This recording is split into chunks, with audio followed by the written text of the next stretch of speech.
पळशी तालुका पारनेर येथे वाळूची अवैध वाहतूक करणाऱ्यांविरुद्ध गुन्हा शाखेची कारवाई। आरोपीकडून 20,40,000 रुपये किमतीचा मुद्देमाल जप्त।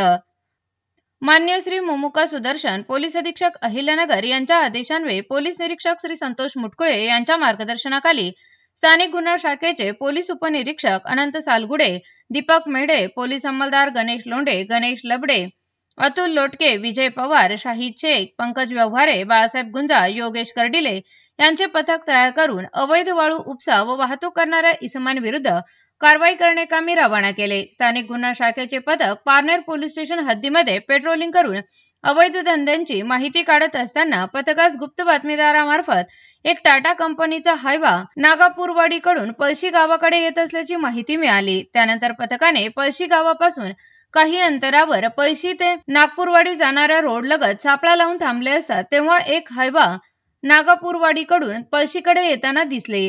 तेव्हा पथकाने सदर हायवा गाडी थांबून चालकास ताब्यात घेऊन त्याचे नाव गाव विचारले असता त्याने त्याचे नाव वसीम पाशू शेख असे असल्याचे सांगितले। आरोपीच्या कब्जातून 40,000 रुपये किमतीची 4 ब्रास वाळू, 20 लाख रुपये किमतीचा एक टाटा कंपनीचा हायवा असा एकूण 20,40,000 रुपये किमतीचा मुद्देमाल जप्त करण्यात आला आहे। ताब्यातील आरोपीविरुद्ध पारनेर पोलीस ठाणे येथे गुन्हा दाखल करण्यात आला असून पुढील तपास पारनेर पोलीस ठाणे करत आहे।